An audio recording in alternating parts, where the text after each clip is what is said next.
Okay? Divide ka dyan. Pag sinabi niya kailangan ko ng 3 machine R to produce 1 unit, divide ka dyan. Pero pag sinabi niya makakapag-produce ng 3 unit kada machine R, times ka dyan. Kaya ang ginawa dito, times ko. No? Times. 8 times 3, you'll get 24. Okay? So, makukompute mo na ang CM per machine R. At sino may pinakamalaking machine R? Hindi. CM per constraint, adi si product B. Okay guys, so continue natin.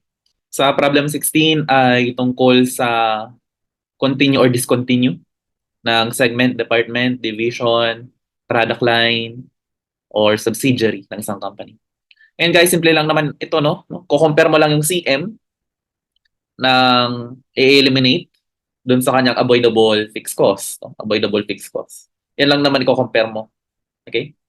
So kung mas mataas yung CM niya, it's better na continue mo siya. Pero kung mas malaki yung avoidable cost mo, discontinue mo na lang. Okay? So sa problem natin, si segment B ang i-eliminate, no? Computein lang natin yung CM niya. So to compute for CM, sales minus variable cost minus variable cost. So ang CM niya ay 3.5, diba? Compare mo lang sa avoidable cost niya. Ang avoidable cost niya, 1.5. So the net difference is 2,000. 2,000. Okay? So to conclude, dapat mo yun i-continue. Okay? Pag kinontinue mo yan, kikitain mo yung 3.5. Although di mo masasave yung 2,000. Okay? Pero pag diniscontinue mo yan, malulugi ka. Mawawala yung 3.5 mo, yes, may masasave ka 2,000, pero mawawala yung 3.5, lugi ka. So kapag in-eliminate mo siya, lugi ka. Decrease lang yung profit ng 2,000. Okay? Next. So sa number 17, bumalik tayo dito sa product constraint, no, or sa theory of constraint. So meron ka dito ng dalawang product. Again guys, no, ang assumption dito is nabasa mo na yung problem. Kaya hindi ko na ulit binabasa. If ever hindi mo pa nabasa, i-post mo lang yung video, then basahin mo, then once mabasa mo na, i-resume mo na. Okay? So dito sa problem 17, theory of constraint ulit to, meron kang dalawang product, X and Y, at konti lang, no? Konti lang ang yung machine R. Limited lang ang machine R mo. May constraint ka sa machine R. Okay? Yan yung constraint or obstacle or hindrance, no, sa pag-achieve ng maximum profit. Konti lang ang yung resources. So sa machine R mo na 42,000, saan mo ngayon yan iaalay? Sa product X or sa product Y? So nabanggit nga natin sa most profitable. At to determine sino mo most profitable, kunin mo ang CM per constraint. So kung ang constraint natin dito, limited machine R, adi contribution margin per machine R. So wag mong gamiting basihan yung contribution margin per unit. Hindi yan. Dapat contribution margin per machine R. Okay? So anong ratio diyan natin ng products to machine R? So si X, 6 machine R siya. While si Y, 3 machine Rs. So paano mo yan i-convert sa CM? Multiply or divide? So sabi dito, machine R per unit. Di ba machine R, yan yung input? Tapos yung product mo, yung unit, yan ang yung output. So in-express yung ratio as input per output. Okay? So kapag ganyan, ang magiging operation mo will be divide. Di-divide mo siya. Okay? So, 3 machine R ang kailangan kada isang unit. Okay? So para makuha mo yung 60 na income, dapat mag-spend ka ng 3 hours. So i-divide mo yan ng 6 hours, no? So i-divide mo yan ng 6. Okay? So kada machine R, ang income mo lang, CM mo lang, increase in profit is 10. While sa product Y, no, 42 ang income mo per unit, pero kailangan mo mag-spend ng 3 hours. So kada machine R, hindi ko yan kaya i-mental. Calculate tayo. 42 divided 3, guys. 14. So between 10 and 14, sino mas profitable? Si Y. So unang i-prioritize si Y. Pero again, hindi mo naman i-aalay lahat ng 42 machine R sa kanya, no? Kasi limited lang ang kanyang demand.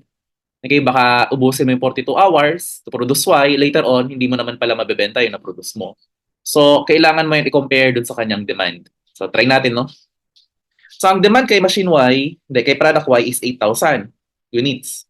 Kung mangangailangan ka ng 3 hours per unit, kailangan mo mag-spend ng 24,000 na hours to produce or para mag-come up ka dun sa demand, no? Masupplyan mo yung demand. Ngayon, kung compare mo yan sa available machine R na 42, kung sino yung lower, yun lang yung i-utilize mo kay machine R. So between 42 and 24, 24 yung lower. So hindi mo i-spend lahat ng 42,000 kay machine Y. Kasi naman, hindi mo naman mabebenta, no? In-spend mo lahat ng 42,000.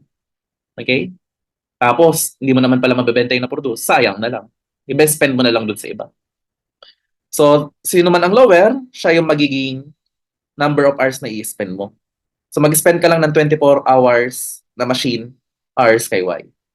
So, multiply natin, divide natin ng 3. Bali, ang number of Y na i-produce mo, 8,000. Okay? So, 8,000 na machine Y, na product Y. Ngayon, ilan ang i-spend mong machine R kay X? Ano yung natitira? No?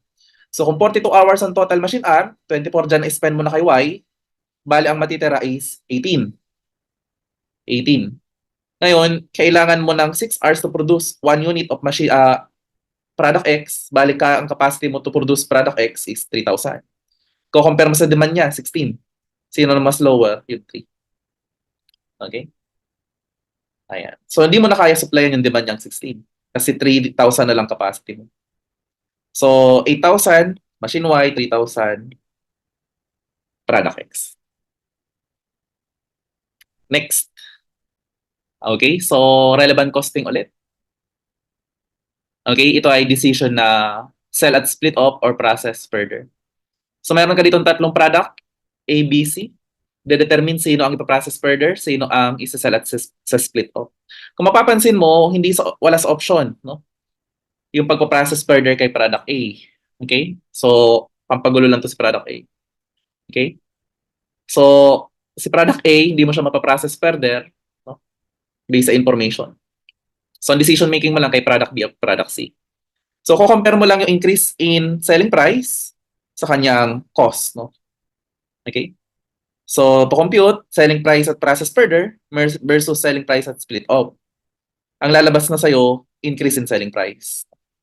Okay? So, yung increase in sales mo, kung compare mo lang yan sa cost of processing further, ma-determine mo na yung net benefit. Okay? So, try natin si product B. Si product B, kapag pinrocess mo siya further, ang selling price niya 8. Pag binenta mo na siya sa split off, ang selling price niya 5.5. So pag pinrocess further mo siya, tataas ang selling price ng 2.5. Ayan. Eh yung cost mo dito nakatotal. So dapat yung increase nakatotal din. So para matotal mo yan, i-multiply mo yan ng number of units na 20,000. So ang increase in sales mo, 50,000 pag pinrocess further mo si B. At kaya lang, ang cost of processing further, 60,000. Lugi ka ng 10,000. Huwag mo na lang i-process si product B. Si product C, pag pinrocess mo siya further, mabebenta mo siya ng 12.5. Pag binenta mo siya sa split off, 10.25. So pag pinrocess further, selling price na taas 2.25. Ito, convert natin yan into total, no? Multiply natin by the number of units, 70,000. So ang magiging increase in sales mo, 257. Yan yung benefit of processing further. Pero pag pinrocess further mo siya, gagastos ka ng processing cost na 140. Okay? So, pero kita ka pa rin ng 17.5. So, si product sila ang ipaprocess further mo. Okay? So, sagot dyan, process further si C, benta na sa split off si B. Okay? So, answer is choice boy.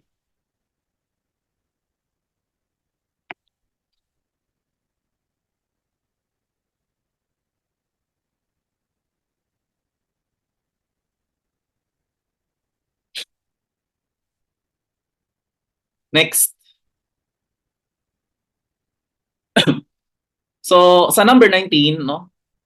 Ito ay special order. So, pag special order, ano yung mga relevant costs? Okay? Ano yung mga relevant costs?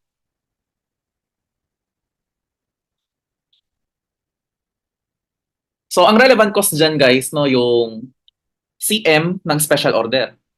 Okay? CM ng special order. Eh, paano ka ba mag-compute ng CM? Selling price ng special order minus variable cost ng special order. Okay? So, babawasan mo yan ng opportunity cost. Lalabas na yung net benefit mo. So, lahat ng nasa formula na yan, relevant. So, yung variable cost, yes, relevant. Okay? Yung opportunity cost, yes, relevant. So, 2 at 4, relevant yan. Ngayon, ang fixed cost, ano rule natin sa fixed cost? Okay? So, syempre, kapag silent, yan ay unavoidable. At kung unavoidable yan, ibig sabihin, yan ay irrelevant. Okay? Pero na lang kapag hindi pag noisy si problem, ayan. Sinabi niya mismo sa problem na ang fixed cost ma-avoid kapag tinanggap ang special order. So that's the only case na siya magiging relevant. Okay? Ngayon, nung time na sinabi niya dito sa tree na direct, automatically relevant yan. Ibig sabihin, may connection, may relevance, kaya nga direct. So ang sagot dyan ay dog. No? Next, number 20. Okay, so shutdown point.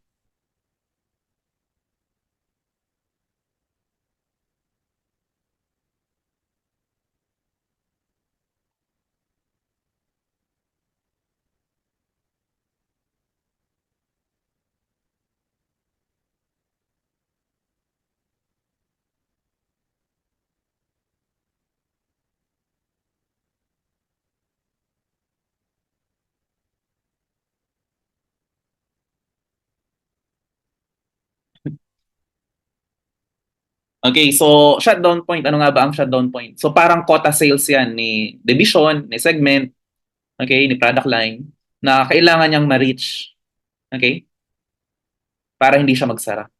Parang quota niya yan.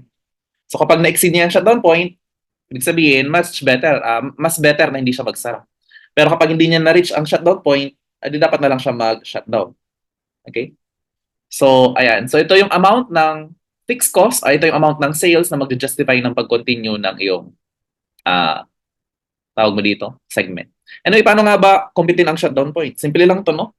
Avoidable fixed cost, i-divide mo lang ng what? CMR. So, parang nagko-compute ka lang ng break-even. No? Yun nga lang, imbis na fixed cost ang numerator, avoidable fixed cost. Okay? So, kumpitin natin. Ang problema dito sa problem, medyo maraming missing information. No? Medyo mahirap tong problem number 20. Okay? Si company ay may profit na 50,000. 50,000 na profit. Tapos, nag-decrease daw ang sales niya ng 70 pero irrelevant yan. Ngayon, ang avoidable cost is 80% ng fixed cost. Ang problema, yung fixed cost, hindi natin alam. Tapos, meron kang additional cost na 2.5. Okay? Ngayon, ang CMR mo, 30% at ang DOL, 2. By the way, paano ka ba mag-compute ng DOL? Isa sa formula sa pag-compute ng DOL is CM divided by profit. No? Yan yung pinaka-standard DOL. Okay? CM divided by profit. So, kung kaya mo na yan, kung available ang DOL na 2, at ang profit mo, 50,000, magkano CM mo? Given, ayan na, kaya mo na, 100. So, ang CM mo, 100. Okay? At kung ipa-plot natin ang income statement, di ba, sales minus variable cost, you'll get CM. Minus fixed cost, you'll get profit. Ayan. Kung may profit ka na 50,000 at may CM ka na 100,000, di ba kaya mo nang i-squeeze ang fixed cost? So, fixed cost will be how much? 50,000. So, doon nakuha yung 50,000. Ngayon, going back doon sa pag-compute ng shutdown point. So, ang shutdown point, paano nako-compute? Avoidable fixed cost. No? Ang total fixed cost mo, 50. Hindi naman lahat yan avoidable. Only 80%. So, times 80, so 40,000 lang ang avoidable fixed cost. Ayan. So, yan ang magiging numerator mo sa shutdown point, 40,000. So, 40,000 divided by CMR na 30%. Ang problema, meron ka ditong additional cost. So, kung di ba kapag nag-shutdown ka, masasave mo yung 40,000? Ang problema, kapag nag-shutdown ka, may additional cost ka na 5,000 at 2,500. So, ineto mo yan. No? So, dyan nalalabas mga guys, no? Yung sagot natin na 125. So, 125 ang shutdown point. Okay? 125. So, kapag yung sales ni division lumagpas ng 125, wag mo na siya isara. Ma-justify niya yung kanyang loss. Pero kapag yung sales niya hindi lumagpas ng 25, sara mo na siya. Okay? Ayan. Okay. Up next. Number 21, no? Variance analysis is appropriate in what? So lahat ng center guys, no? Pwede gamitan ng variance analysis to measure the performance. 22. Sino daw sa mga types ng center ang pinaka-independent? So, investment center. Okay? Investment center ang pinaka-independent. 23, which of the following is necessary for any valid performance measure? So, kailangan guys no, na i-promote ang goal congruence. So, again, ang goal congruence, ito yung attitude na kung saan yung objective ng isang section, division, department ng isang company is aligned or the same dun sa goal ng buong organization. Ayan. So, ibig sabihin, hindi ka makasarili. No? Yung goal mo is goal na makakabuti para sa lahat, hindi lang sa iyong division. Okay? So, goal congruence yun. Next, number 24.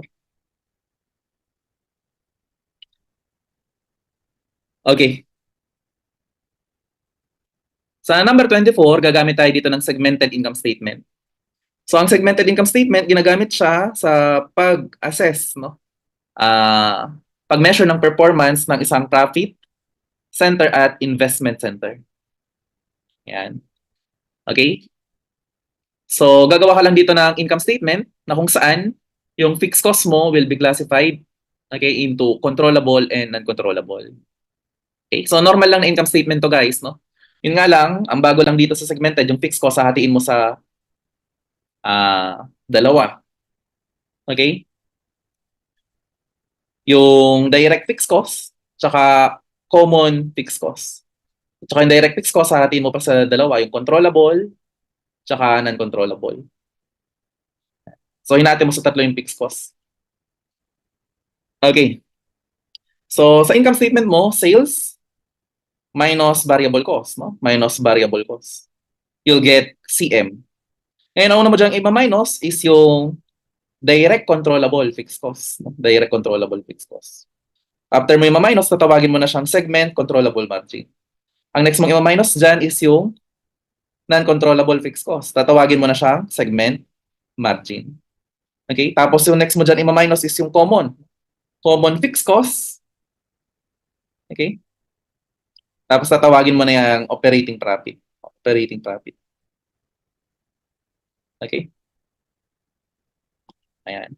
Ngayon, ano daw ang gagamitin basihan sa pag-evaluate ng performance ng isang division? Ano yung segment margin ang dapat mong isagot? Problema ba guys, may error lang ako dito sa problem na to, no? Kaya bonus na lang natin siya, pasensya na. Okay. So kapag ina-evaluate mo yung performance ng buong segment, okay, full segment ang ina-evaluate mong performance, pagbabasehan mo yung segment margin.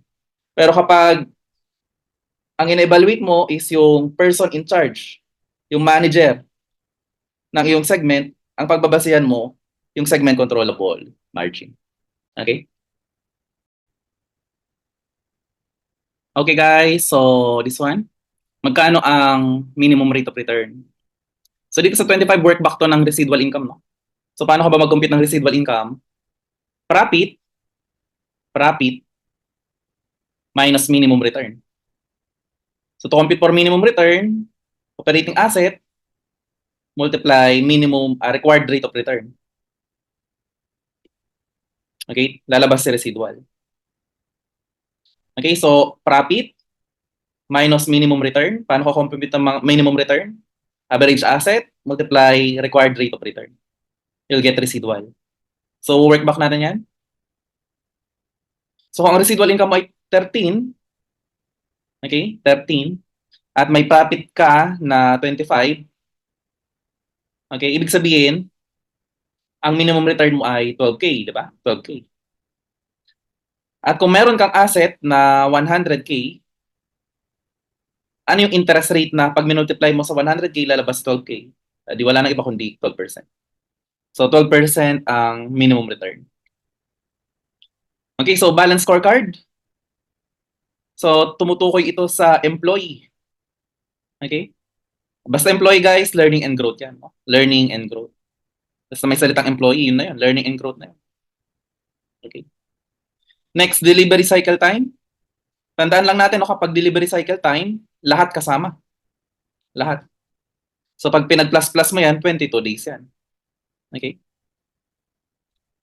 Pero kapag manufacturing cycle time, no, manufacturing cycle time, wag mo isasama yung waiting time bago mag-start yung manufacturing cycle. Okay? Huwag mo sasama yun. So kung manufacturing cycle time ang tanong niya, adi kung magkano lang katagal yung manufacturing cycle. So hindi mo isasama yung time bago mag-start yung manufacturing cycle. Kaya kung manufacturing cycle time ang tanong, adi 40 ng sagot. Eh di hindi naman eh, delivery cycle time. E pag delivery lahat guys, no? Lahat. So 22 ang sagot. Next, number 28.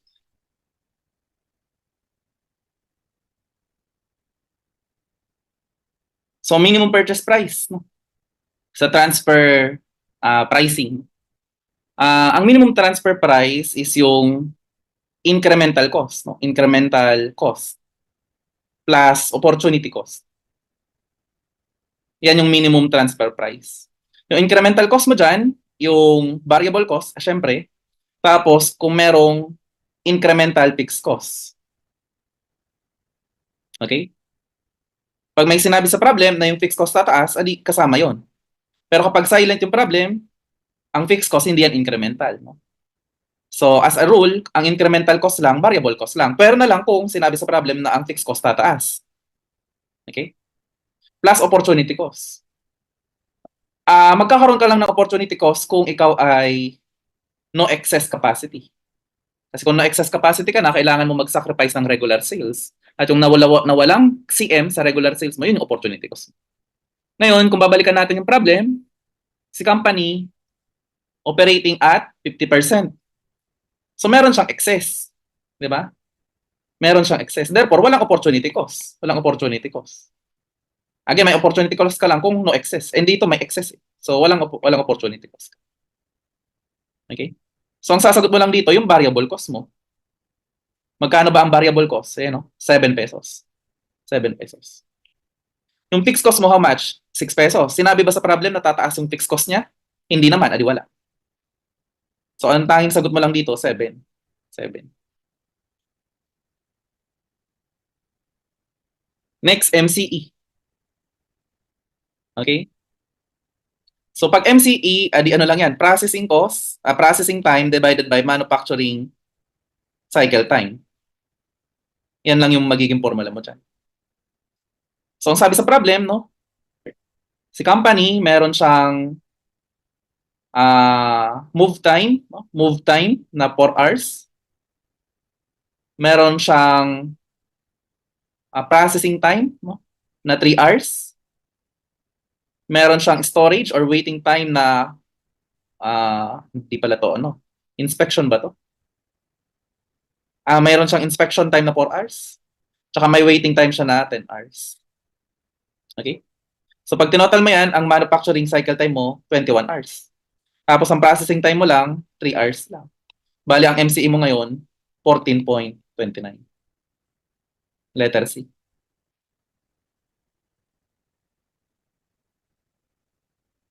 Okay? Budget. Ayan. So guys, ang budget ay quantitative expression of a proposed plan, yes. It helps translate strategy into action, yes. And it's a mode of communication. Communicating your plan. No? So lahat yan ay budget.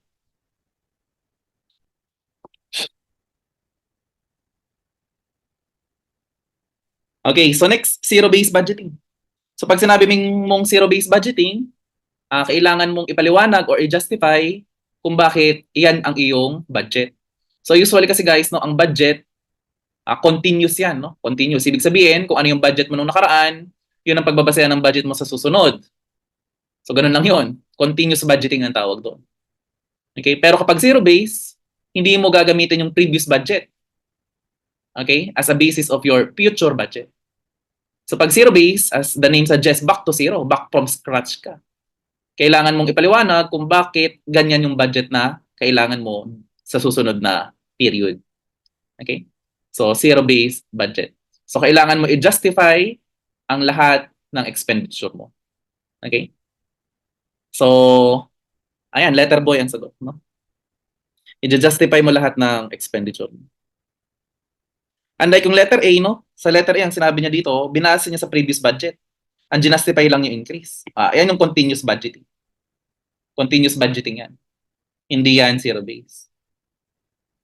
Pag zero-based, kakalimutan mo yung budget mo last year, okay, gagawa ka ng panibago at kailangan mo yun ipaliwanag kung bakit ganyan ang iyong budget. Number 32.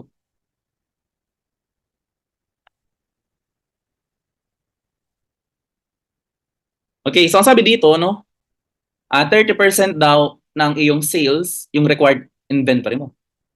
30%.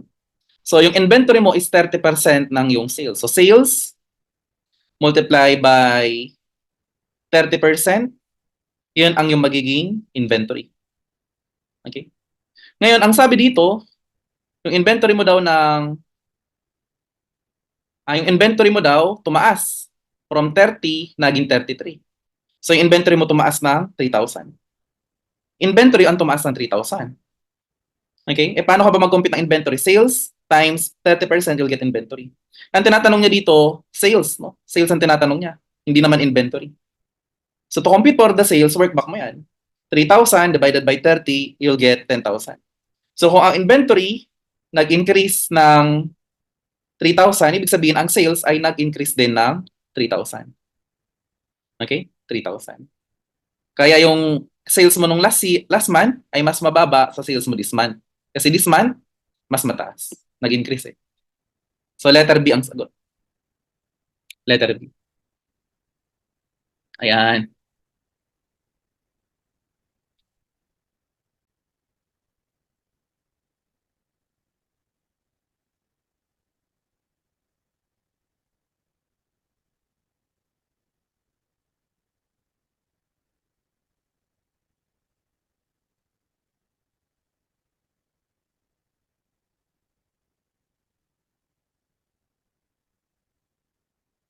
Okay, next.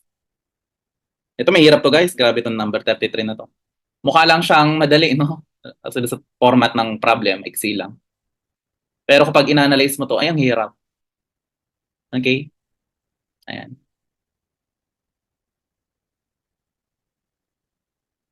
Okay. So check natin, no? So magkano daw ang nakolekta mo ngayong January? Ito yung collection pattern, no? Ito yung collection pattern. Ngayon, ang makokolekta mo ngayong January, simple lang naman yan. Okay? So 10% from the sale this month. 60% from the sales last month. 30% from the sales 2 months ago. Ngayon, ang makokolekta mo ngayong January is 10% ng January sales. Tapos yung sales mo last month, ng December, ang makokolekta mo dyan ay 60%. Tapos yung sales mo ng November, ang makokolekta mo dyan in 30%. So tatlo yung makokolekta mo ngayon, January. 10% ng January, 60% ng December, tsaka 30% ng November. Yan yung makokolekta mo. So kunin mo yung tatlo na yan. Okay? So ito yung tatlo na yan. No? Ito yung 10% ng January, ito yung 60% ng December, at ito yung 30% ng November. Okay? So, paliwanag natin, no? So, at December 31, si company, ang receivable niya, 211. 211,500. Okay? So, sa 211,500, 62 dyan, from December yan. While yung 49 dyan, from November. Okay? So, pinaghiwalay ka muna.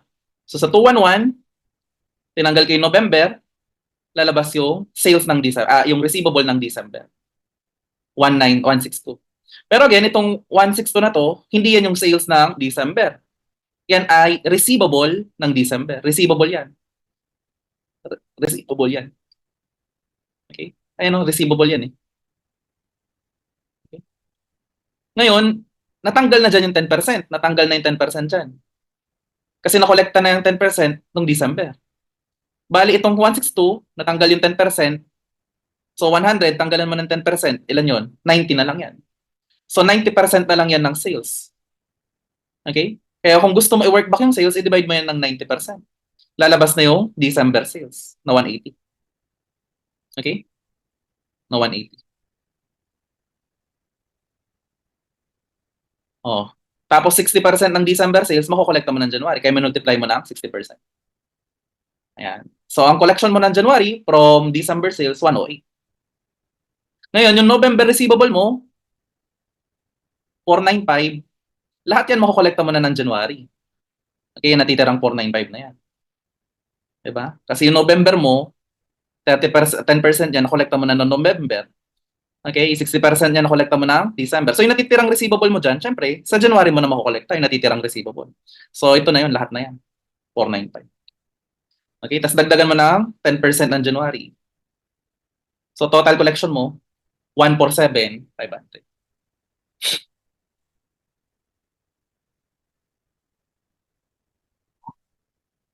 Okay, letter B yan. Analyze mo yan, guys. Maganda, no? Okay, unique.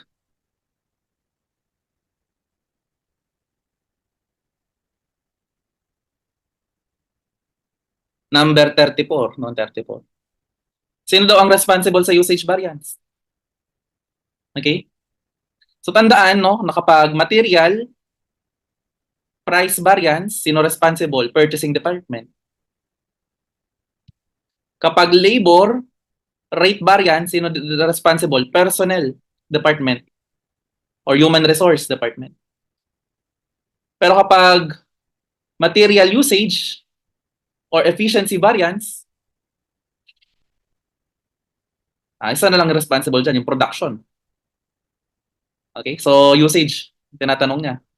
Or efficiency variance. So, production ka dyan. Hindi production. Hindi purchasing, production.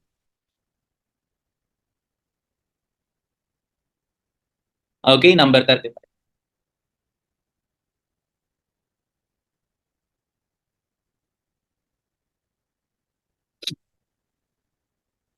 Okay, so sa number 35, work back to, no? Work back. Magkano daw ang actual production? Actual production. Okay, ang binigay dito ay quantity variance, no? Quantity variance. So paano ka ba mag-compute ng quantity variance? Kung hindi tayo mag-work back, ba't gagamitin natin standard formula na per unit basis? Well, ang formula niyan is quantity used, okay, minus standard quantity allowed.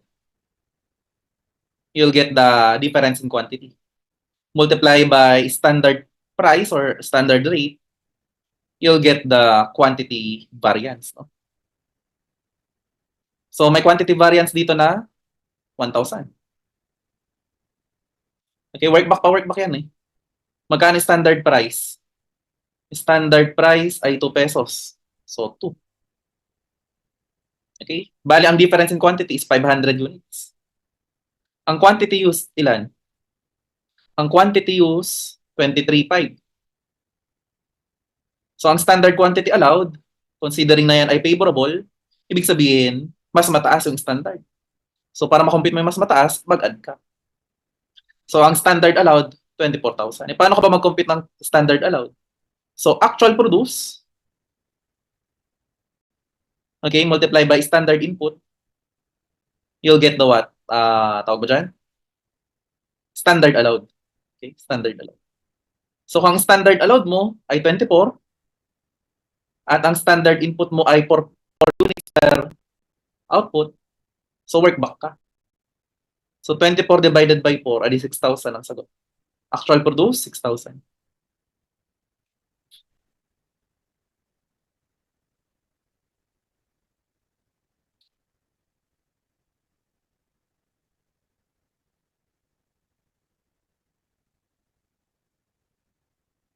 Okay. So, ito medyo mahirap-hirap. Okay.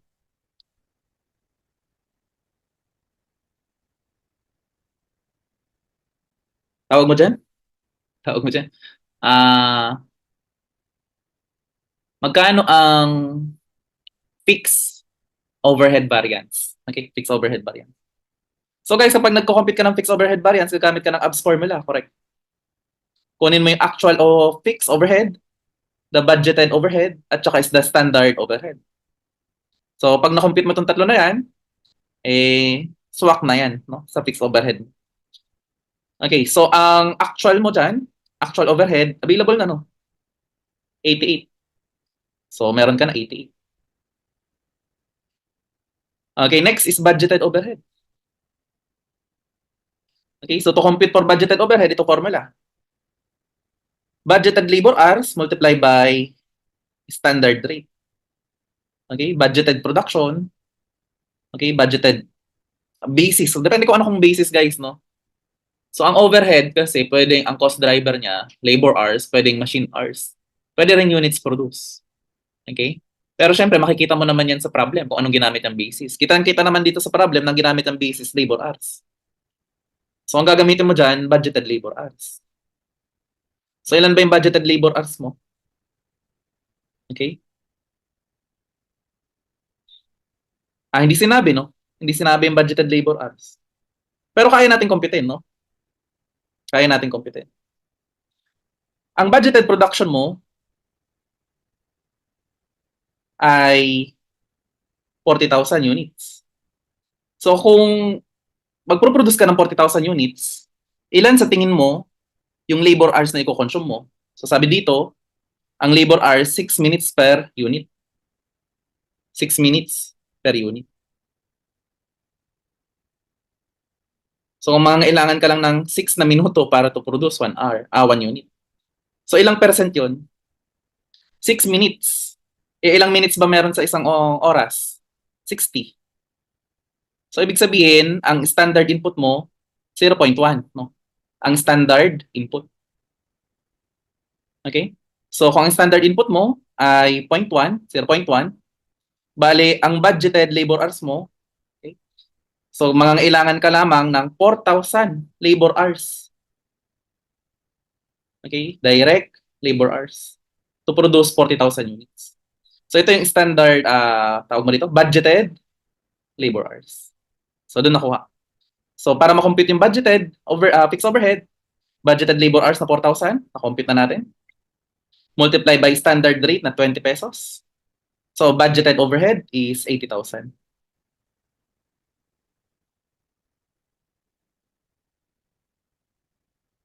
Next, magkano ang standard fixed overhead? Paano ka ba mag-compute ng standard fixed overhead? Ay, mali. Is actual production, multiply by standard input. So, ilan ba na-produce mo? 48 units. 38 units. Multiply standard input. Sa isang units, ilang labor hours ang kailangan? 0.1 lang, di ba? So, magkano ang standard allowed mo? 3.8. So, 3.8 multiply by standard rate na 20 pesos. So, ang standard fixed overhead mo, 76. Ayan. So, yung difference nito, yan yung spending variance mo. Magkano? 8,000. Yung difference nito, yan yung volume variance mo, 4,000. So, 8 tsaka 4 ang sagot. 8 tsaka 4. So, letter B yan.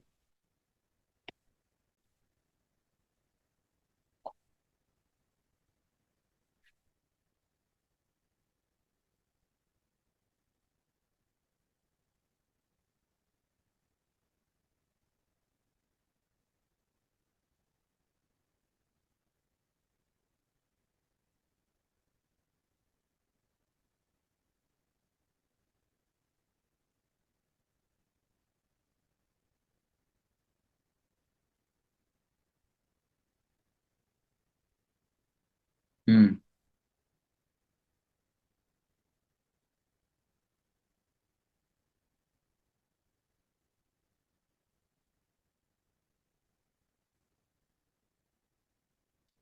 Okay. So, next natin ay, tawag mo dyan? Variable. Itong variable overhead, napakasimple lang din na ito, guys. No? Para lang tong material at labor. No? Material at labor.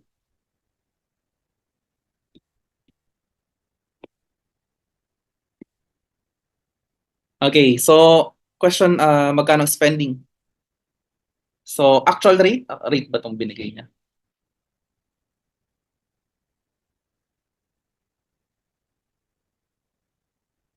Naka-total pala to, guys. No? So, total basis tayo, hindi tayo mag-per unit. So, actual versus flexible versus standard. So, may actual overhead na tayo dito.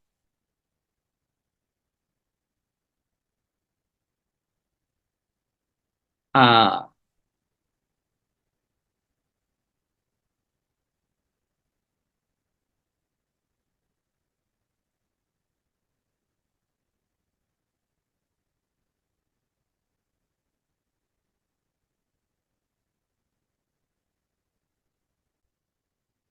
Ang actual natin ay, nasa na ba yun? Actually, ito. 16.4. Ngayon, to compute for the flexible, paano ka ba mag-compute ng flexible? Actual quantity multiply by standard rate. So, 4.2 times standard rate na 4, 16.8, no? 16.8. Tapos, standard, paano ka ba mag-compute ng standard?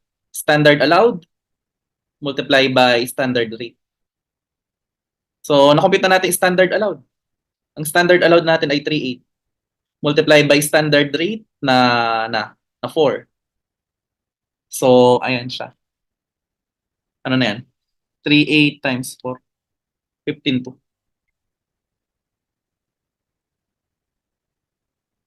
So, difference na ito, 1.6. Difference na ito, 400. Okay? So, 400 tsaka 1.6. So, since mas mababa yung actual, favorable ka dyan. Okay? Dito, since kung ko-compare mo to, mas malaki yung actual, so unfavorable ka dyan. So, letter A sagot, guys. Letter A.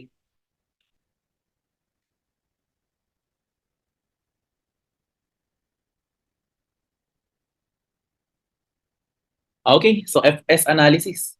FS analysis tayo. So, analyze. Grabe naman tong problem na to eh. Horizontal, vertical, and circular are basic tools. Mali. Walang circular. So, false statement. Okay? So, statement to horizontal analysis is a technique in evaluating FS in the current year. Mali. Hindi lang current year. Dapat a series, no? Series of consecutive FS. Hindi lang yung FS for the current year. Ang ibang pangalan, ni horizontal analysis ay trend analysis. Okay, that is true. Okay?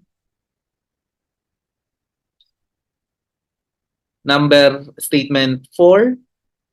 If a company sales is 110 in 2024, tsaka 152 in 2024, ang increase daw ay 140. Check na natin. 154.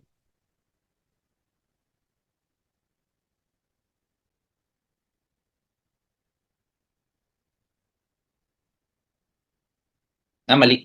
So, paano ka ba mag-compute ng percentage of increase? So, current year minus base year divided by base year, no? So, dapat ang percentage of increase na pakita niya, 40%, not 140. Okay, so false statement din.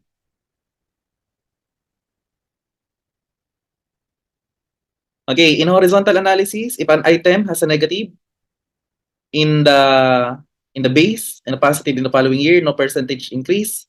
Okay, that is true. Ayan, true statement. So, ayan siya guys. Naku, mukhang wala yata to sa choices na mali yata ako ng pagbigay ng choice. Okay, bonus na lang. Pasensya na.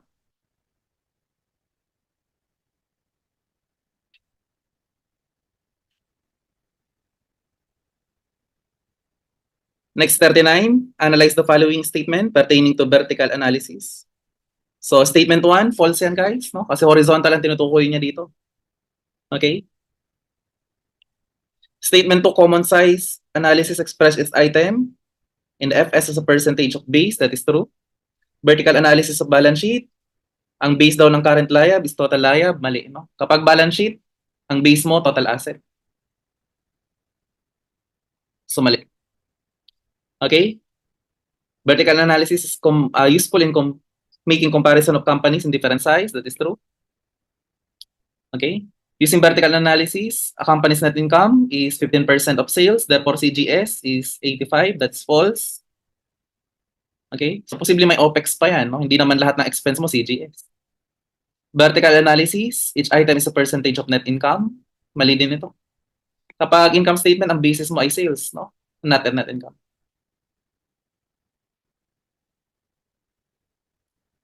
So, ayan, letter dog ang sagot. False lahat, maliban statement 2 at statement 4. Okay.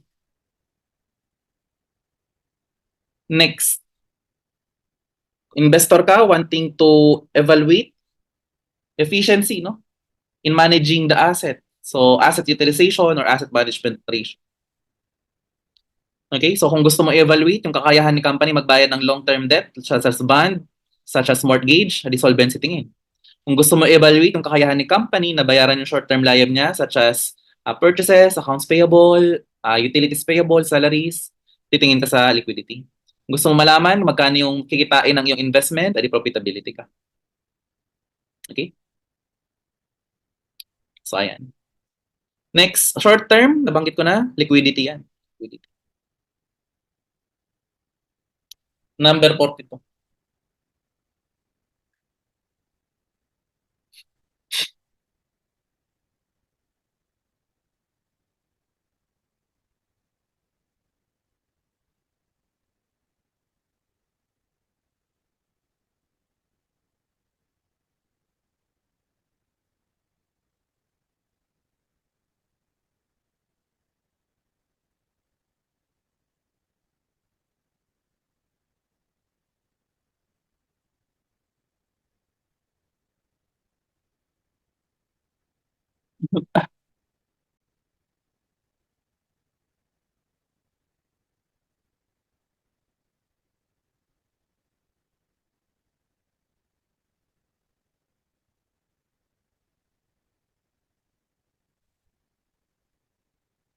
Okay. So, number 42, kukumpit tayo ng day sales outstanding, no? Ano ibang pangalan niya? Collection period. So, ang pag-compute niyan is 360 divided by AR turnover, no? Okay, doon mo makukuha DSO. Pero para makuha mo yung AR turnover, di credit sales ka divided by average AR. You'll get AR turnover. Tapos gamitin mo mamaya dito. Okay. So, ang credit sales ni company 4 million. Ang average AR niya ay 400. So, AR turnover is 10. So, kung merong 360 a day, 10 times nangyari ang cycle, bawat isang cycle tumatagal ng what? 36.5 or 37 days. Okay? Ayan. Okay, 43. So, si company, may net income na 200, may dividends na 40,000. Ang WOW niya, weighted average outstanding ordinary, 50,000. So, ang market price is 60 pesos. Magkano ang PE ratio? So, to compute for PE ratio, so market price divided by EPS yan. EPS. Earnings per share. You'll get the PE ratio. Ang PE ratio, pinapakita niya kung gaano katagal ang kailangan mong hintayin para mabawi ang investment mo. So, parang ano lang siya, payback period, no? Okay. So, to compute for EPS, no? Net income, or profit na lang, profit. Profit minus preference share dividend divided by outstanding shares. No? So, magkano profit ni company? 200. Magkano dividend niya sa preference? Wala. Take note, ang binigay dito, 40. Kay common yan. So, hindi yan kasama. Divided by 50,000 shares. So, ang EPS mo, 4. Ang market price, 60. So, tatagal ng 15 years, no? Bago mo mabawi investment mo. Next, dividend payout. Ilang percent mula sa kinikita mo ang ibinibigay sa'yo as dividend? So, ang formula mo dyan, dividends divided by EPS. Since yung denominator mo naka per share, dapat yung dividends mo i-convert mo rin siya per share. So kung 40,000 ang dividends at may 50,000 na shares, ang dividend per share is 0.80. Tapos ang kinikita ng bawat shares, 4. So sa 4 pesos na kinikita mo, only 0.80 ang binibigay sa'yo, or that is equivalent to 20% lang ang dinedeclare. So 80% wini-withhold na ni company for miscellaneous purposes, no? Pwedeng dahil may treasury, dahil mag-plan expansion, for contingency, dahil binded ka ng debt covenant contract, kaya di mo maibigay yung pera, etc. Okay, so letter cut ang sagot. Okay, so working capital. Okay, so next one. Working capital tayo. Si company dito ay may annual demand na 5,000, may carrying cost na 10, may ordering cost na 1,000. Sorry. So mula doon, kaya mo na kumpitin kung magkano ang EOQ, correct? EOQ mo is 2 times annual demand times ordering, no? Divided by carrying. So kung sa-substitute natin yan, ang EOQ mo ay 2 times 5,000 times ordering mo. Kano ba ordering mo? 1,000 divided by 10, no? Na carrying. So ang EOQ mo dyan guys, 1,000, no? Ngayon, ang tanong sa atin is, ilang beses ka o-order, no? How many times na ikaw ay mag-o-order? Or in our case, production na rin. Okay? So, hindi ka, kasi ikaw ay manufacturing dito. So, to compute for the number of times na mag-order ka, ang formula lang doon is annual demand divided by EOQ. So, kung ang annual demand mo ay 5,000 at kada order mo ay 1,000 ang laman, bali kailangan mo makalimang order para mabuo yung kailangan mo during the year. So, letter dog ang sagot. Next. Okay, so magkano daw ang carrying cost mo kung walang safety stock? So to compute for the carrying cost, no, average inventory lang yan, average inventory, multiply mo lang ng carrying cost per inventory. So to compute for the average inventory, EOQ divided by 2 plus safety stock kung meron. So since wala, adi wala. So kung may EOQ ka na 1,000, i-divide mo lang ng 2. So ang average inventory mo ay 500. So 500, multiply mo ng carrying cost na 10. So ang magiging total carrying cost mo, 5,000. Okay, next. Si company dito, no, ay may annual demand na 84,000. So working days ay 300. Ang lead time, normal lead time is 6. Ang maximum lead time ay 8. So compute for safety stock. So anong formula mo guys sa safety stock? Daily usage multiply by the number of days of delay.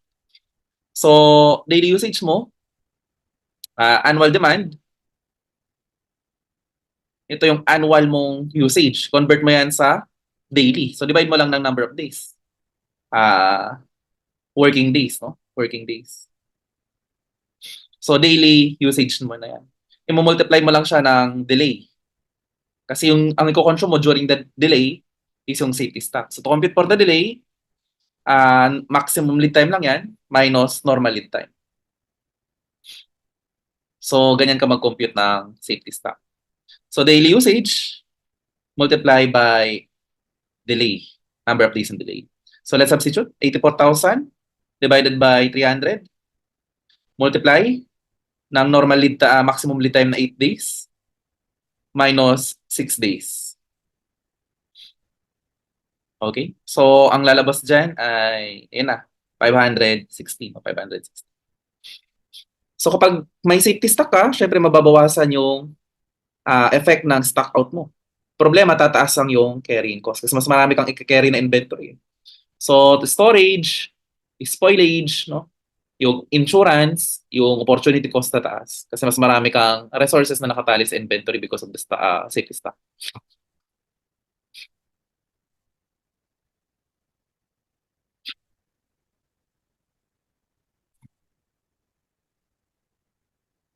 Okay.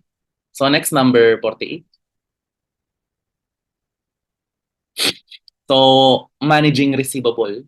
So, dito, ang kwento na itong number 48 na to is shorten mo, no, yung collection period. So, shorten mo siya by providing discount sa iyong mga customer.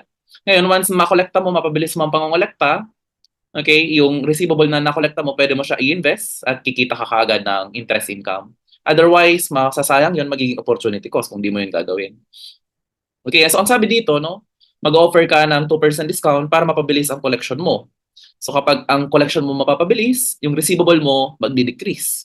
So because of that, nag-decrease ang receivable mo ng 300,000. Hindi dahil nabawasan ka ng sales, but rather, nakolekta mo kasi kaagad yung 300 na tuloy, 30,000. So nung nakolekta mo yung 30,000, because napabilis yung pangongolekta mo, in-invest mo yan, kumita ng 15% interest, at or di naman kaya 4,500 na cash. Ang disadvantage niyan is mababawasan ang sales mo kasi magkakaroon ka ng contra sales account na sales discount. So, compute the sales discount. 1 million pa rin naman ang sales, 40% niyan or 400,000 ang sales na madidiscountan or ang discount rate na 2% or that is 8,000. So ikaw dito ay lugi pa, no? Yes, kumita ka ng interest na 4,500. Ang problema, nawalan ka ng sales amounting to 8,000 because of providing the discount. So net disadvantage ka pa dyan ng 3,500. Okay? So Apple ang sagot. Next. Ayan, no? Okay, effective interest o foregoing yung ah, cash discount sa trade accounts payable mo. Okay? So dito sa problem, no, mabibigyan ka ng 1% discount if nagbayad ka within tawag mo dyan, 10 days. Okay? Ngayon, ang credit term is 45, dapat magbayad ka. Kung di ka man magbayad within 10 days, dapat at least mabayaran mo siya within 45 days. Yun ang usapan. Ngayon, magkano ang annual interest? No? So, kung titingnan mo yan, okay, hihiramin mo yung pera kapalit ng oras. Okay, so ang formula mo dyan is 1% discount rate. Divide mo lang ng 100 minus the discount rate na 1%. So pag sinimplify mo yan, 1%, ang utangin mo, kapalit nung 99 pesos na iyong marireceive. So, ang interest rate mo dyan, 1 divided by 99, ilan yun? Ano to?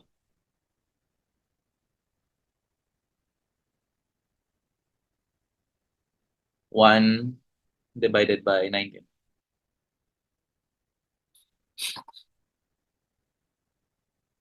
Bali, ang interest rate mo ay 1.01%. Yang 1.01% para yan sa 35 days, no? Para sa 35 days yan. Nahihiramin mo yung pera. Okay? So, gumagastos ka ng 1.01%, okay? Para sa 35 days. So, i-annualize natin yan. Times 365 over 35.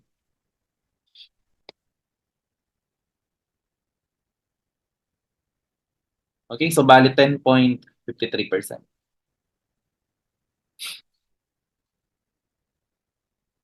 Next, number 50.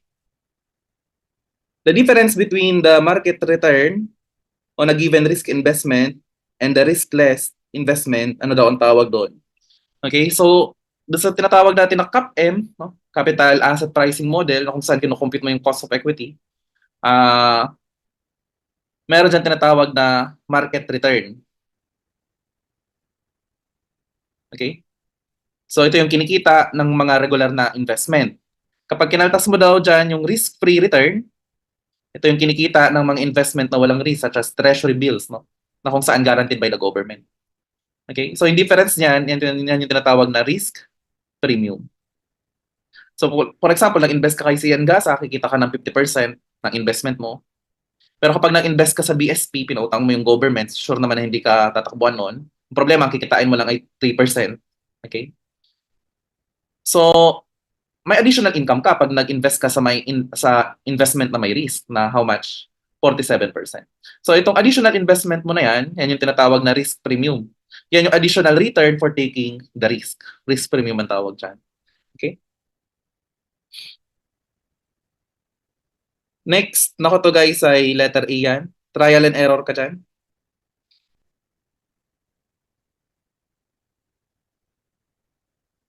Okay? So, ang gagawin mo dito, ang proceeds mo ay 985, no? 985. 985. So, mag-iisip ka or pipili ka sa choices, no? Ng, by the way, itong kwento ng number 51 na to, no? Kung maalala mo siya habang nagpe-preboard ka.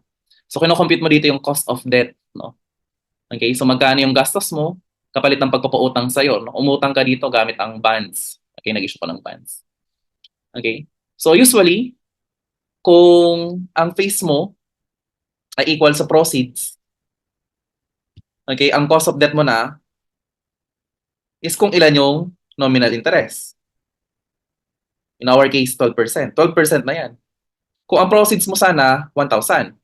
Umutang ka 1,000, okay? Ang babayaran mo, 1,000 din at the end.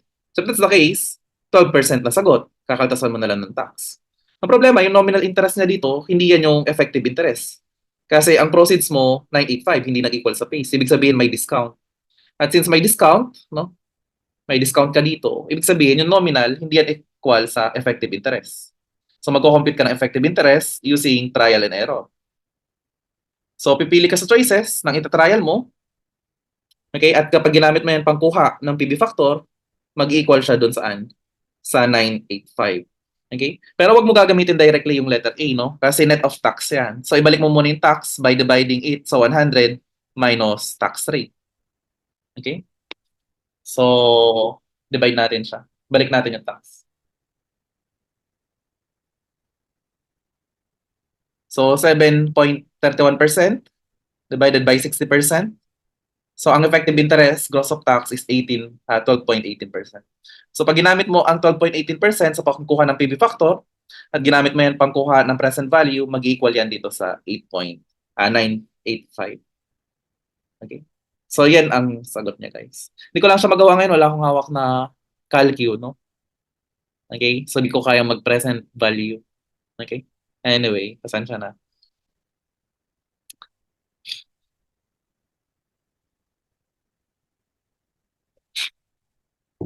Next. Number 52. So, magkano daw ang cost of equity gamit ang dividend growth model? Dividend growth model. Okay, so to compute, no, D sub 1, dividend in the future, divided by issue price minus flotation cost plus the growth rate. So, iyan ang formula mo, no, sa dividend growth model. So, nagpo-flotation cost ka lang kapag shares ang yung common shares ang in-issue mo. Pero kapag RE, wala kang flotation cost. Okay? So, since R ito, adi walang flotation cost. So, magiging formula mo lang D sub 1 divided by P. Okay? Ngayon, if ever hindi given sa problem ang D sub 1, ang binigay sa problem is D sub 0. Okay? Again, pag D sub 1, yan yung dividend mo in the future. Pag D sub 0, yan yung dividend mo in the past. Okay?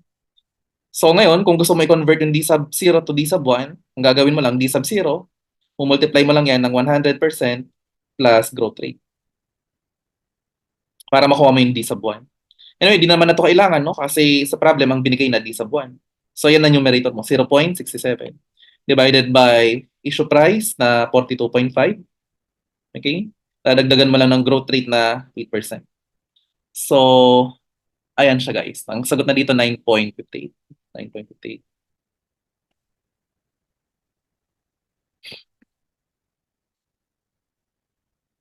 Okay, so aside from dividend growth model, pwede ka rin gumamit ng CAPM model in computing the cost of equity. Ayan. Okay, so ang gagawin mo dyan is kunin mo muna yung risk premium. Paano ka kumuha ng risk premium? So, cost of equity, risk premium ka muna. So, to compute for risk premium, yan yung market return. Babawasan mo ng risk-free return. Okay, yan yung risk premium. Ngayon, multiply mo yan ng beta. Okay, multiply mo yan ng beta. Tsaka add back mo yung risk-free. Okay? So, kung substitute natin, 6% ang market return. Okay, pag nag-invest ka sa safe investment, 5%. So, may additional 1% ka for taking the risk. So, yun lang yung subject sa variation ng beta. So, multiply mo yan ng beta na 1.10. Then, after mo multiply, add back mo yung risk-free. So, temporarily, inalis mo lang yung risk-free kasi hindi siya affected ng beta, pero later on, ibabalik mo rin naman. Plus, magkano ba yung risk-free? 5%. So, lalabas dito, 6.1%.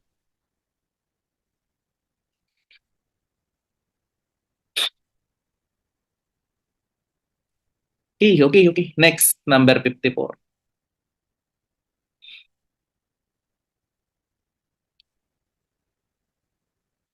So, sa number 54, magkano daw ang risk premium? So, nabanggit na ito kanina, no? Market return minus Risk-free return, yan yung risk premium mo, risk premium. Okay? So pag nag-invest ka sa investment na may risk, 12% kikitain mo. Pag nag-invest ka sa treasury securities, no? Pautang ka sa gobyerno, sure naman din di ka nila tatakbuhan, kikita ka ng 5. Okay? So, ang risk premium mo, may additional return ka of 7% for taking the risk. Yan na sana yung sagot. Yan yung risk premium mo ngayon. Ang tanong niya, next year. So, kailangan mo siya i-multiply ng beta. Okay, ano ba yung beta? Ito yung variation ng yung investment, no? Okay, yung pagiging volatility niya, volatile. So pag malaki ang beta, ibig sabihin volatile yung price, okay, ng yung investment. Okay? So subject siya sa pagbabago. So in-estimate mo, apektado siya ng 2.2% next year. Kaya ang magiging risk premium mo next year ay 15.4.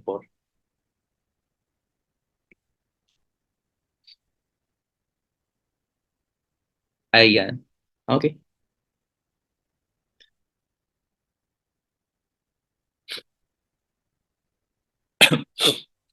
Next. Magkano daw ang WACC, guys, no? Dito sa problem ng 55.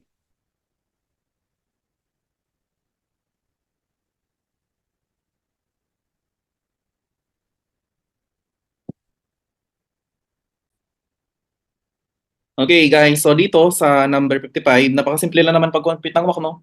Yung cost of capital, multiply mo lamang sa kanya-kanyang cost structure. Okay, so 10% times 30%, that is 3%.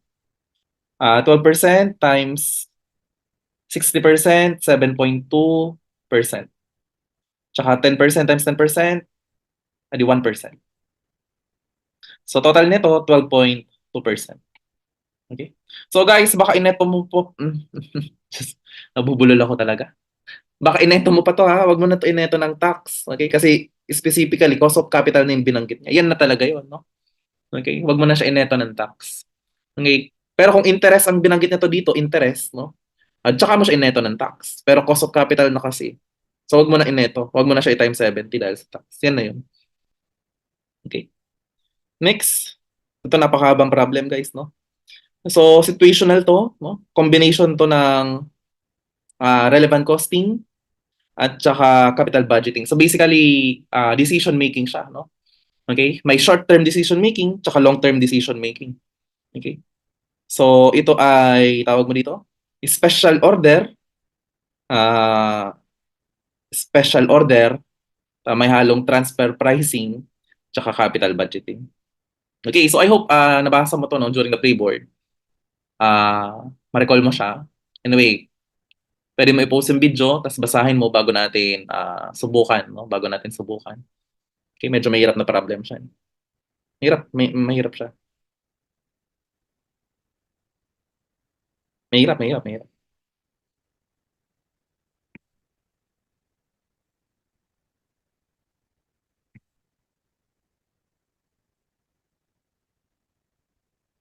Sige, subukan natin. So, ang unang tanong niya dito ay minimum selling price. Minimum selling price.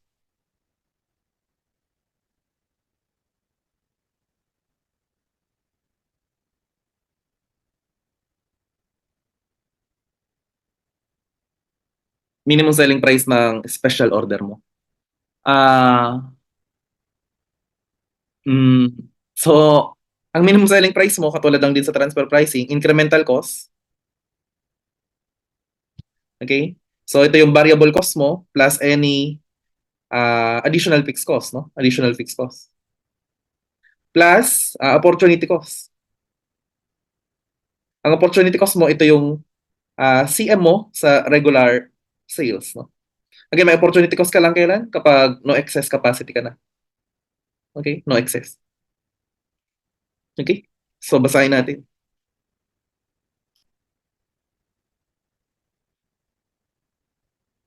Full capacity ka. No? So, may opportunity cost ka dito. Okay, gawin natin. Magkano incremental cost mo? So, rewrite ko lang, guys, ha. Incremental cost. This is your variable cost at saka additional fixed cost. Plus, tawag mo dyan, opportunity cost. So, yung variable cost mo dito, yan siya. Ayan siya, plus yan. So, magkano yun? 8. 8 to, di ba? Plus 12, 20. 20 ito. May additional fixed cost ba? Yes, no? May additional fixed cost siya. 100,000. Eh, total yan. I-convert natin sa per unit. 100 divided by 250. 100,000. 100,000 siya. Divided by 250K. Magkano additional fixed cost mo? Na i-convert natin sa per unit kasi naka-per unit to. Alam nga naman, nagdagan natin ang naka-total. 2.5 ata ito. O hindi.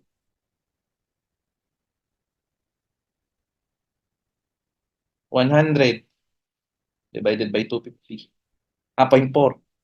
0.4. So magkano opportunity cost mo? So regular selling price is 25. Regular variable cost is 19.5. 19.5. 19.5 to. 19.5. So CM mula sa regular sales mo is 5.5. So ayun na, total lang natin. 20 plus 0.4 plus 5.5.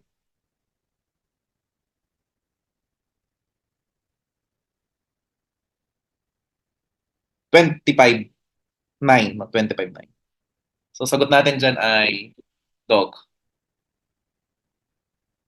25.9.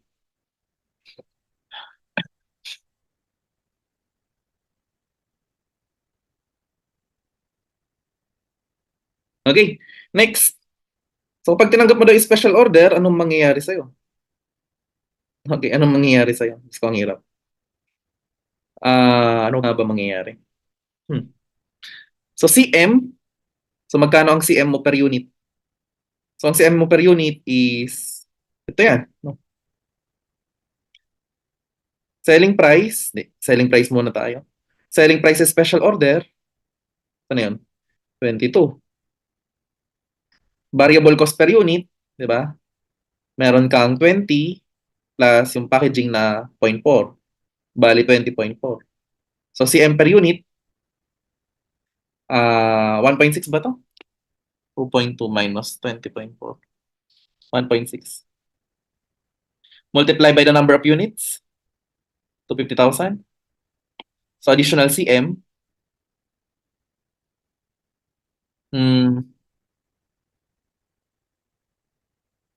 400,000. Okay? So yan yung benefit of accepting the special order. Ang problema, yung cost. So may opportunity cost ka. Okay? So sacrifice mo yung regular sales mo na may CM. Magkano CM nun? 5.5. Okay? Tapos ilang peraso isa-sacrifice mo? 250. So magkano yung opportunity cost mo or foregone income? 1.3. Luging-lugi ka na. Diyos ko po. Tapos maliban dyan, may additional fixed cost ka pa na 100,000. So ang loss mo, luging-lugi. 400 minus 1,375 minus 100. Ay, tensya na guys, medyo mabagal lang. Sa cellphone lang ako nagka-calculate. 1,075. Bakit wala? Ay guys, hindi mo na pala isasama yung fixed cost, no? Hindi mo na isasama yung fixed cost. Kasi ito na siya, oh. Yan na yung fixed cost per unit, eh.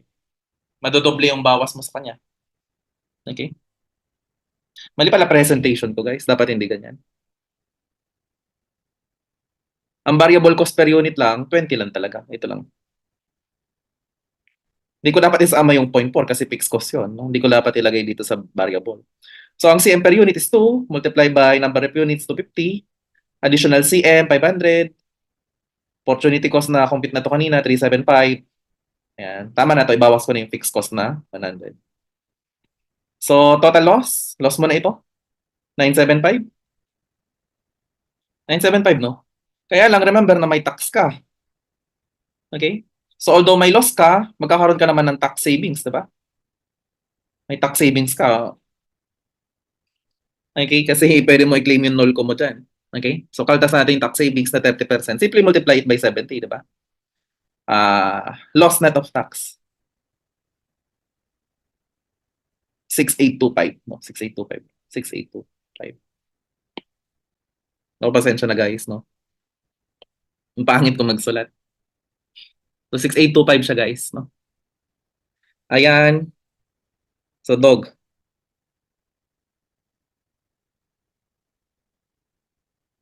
Okay, number 58.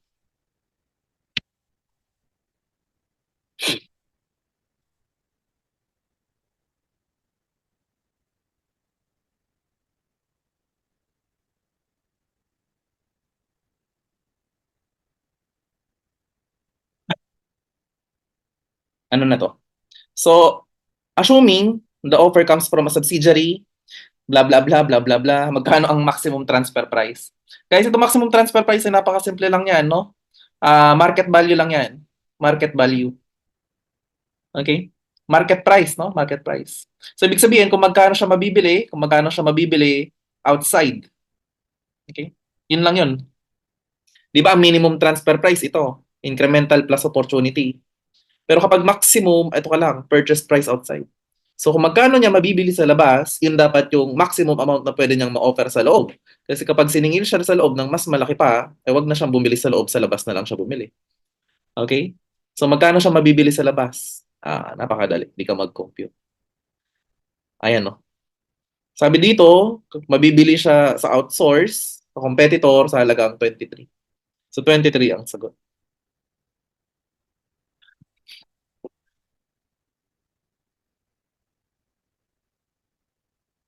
Next, number 56. Kung si company gusto kumita ng 420 after tax. Okay, 420 after tax.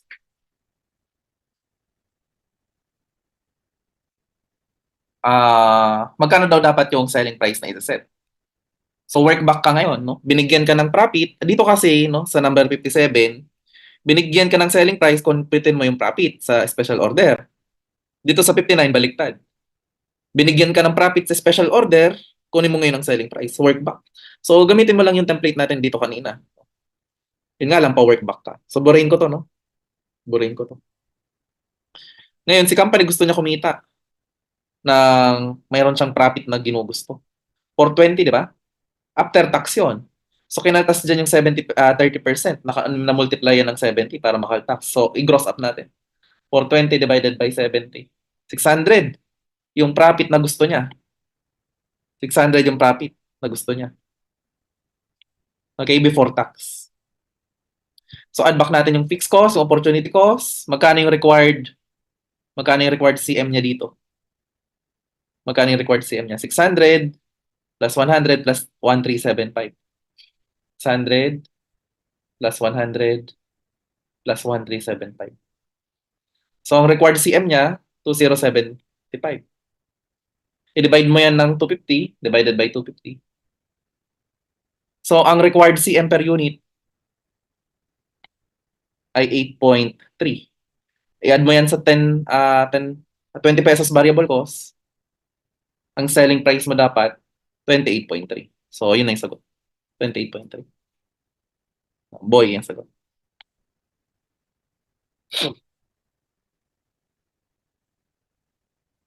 Okay, so dyan tayo natatapos sa relevant costing. Punta tayo sa capital budgeting. Ayan, grabe to. So, ang tanong niya ay magkano ang net investment? No, magkano ang tawag mo dyan? Ang net investment.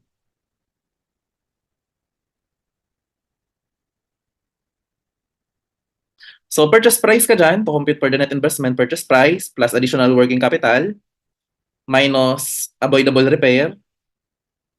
Okay, net of tax minus selling proceeds, no? Proceeds sa old tsaka tax impact ka. Tax impact. So, bumili ka 2 million. Okay? Tapos ang additional working capital ay 200,000.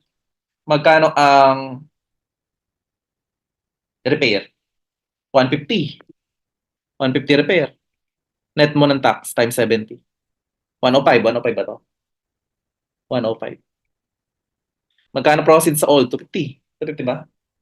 250. 250 proceeds sa old. Tapos may tax impact ka kasi binenta mo yung old.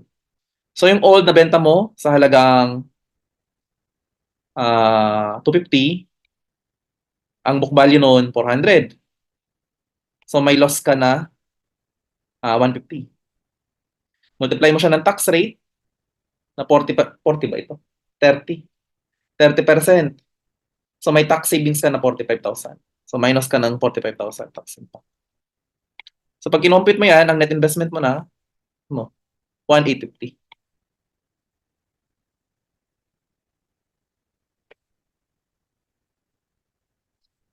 Okay, so 1,850 net investment.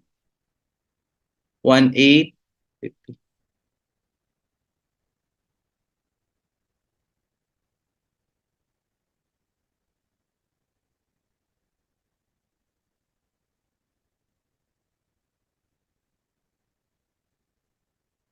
Grabe, napakahirap naman na itong problem na to. Diyos ko naman.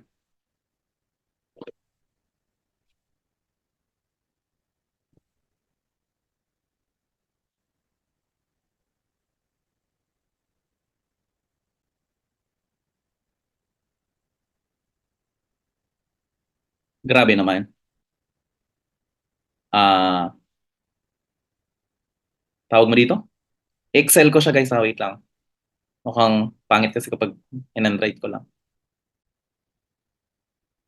Okay guys, so ito yung summary ng magiging cash flow niya. Okay, summary ng magiging cash flow ni company. So ang tinatanong sa atin is yung year 2, no? Year 2. So 2, 3, 1, 2, 3, 3 yung magiging answer natin. 1, 2, 3, 3. Okay? Tapos ang next question niya dyan is NPB. Ito yung magiging summary guys ng NPB mo. 2287, 602 yung magiging NPB mo. 2287, 602 yung magiging NPB. Okay.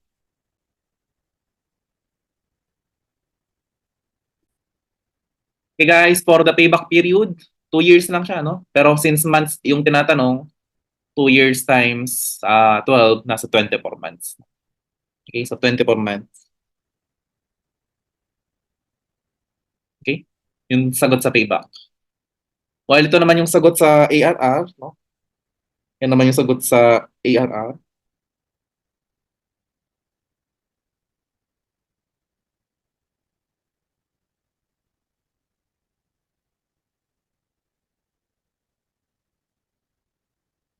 Okay? At ayan na siya guys. Okay. Yung sagot sa mahabang problem. Okay, so sa last question niya, magkano daw ang IRR? So ang sagot dyan is letter A, no? Since kapag positive ang NPB, no, positive NPB, ang assumption dyan, ang IRR ay higher, no, kaysa sa cost of capital. Okay, di ba ang cost of capital mo 18? Pero profitable yung IRR mo. So ibig sabihin, mas higher siya. Mas higher. Okay, so finally, Quantec. So ano daw ang slack? So yan yung allowance mo, no? The number of days an activity can be delayed without forcing a delay for the entire project. Okay, so yan ang slack. So sino lang, paano ka na nga mag-compute ng slack? So yung duration ng non-critical path, i-minus mo sa duration ng critical path. So yun yung magiging slack mo. Okay, so learning curve, answer is letter C. Okay, so 68, answer ay dog. 69, answer ay apple. And then finally, 70 ay boy. So ayan lang siya guys, ang pre-board. Okay, thank you, thank you.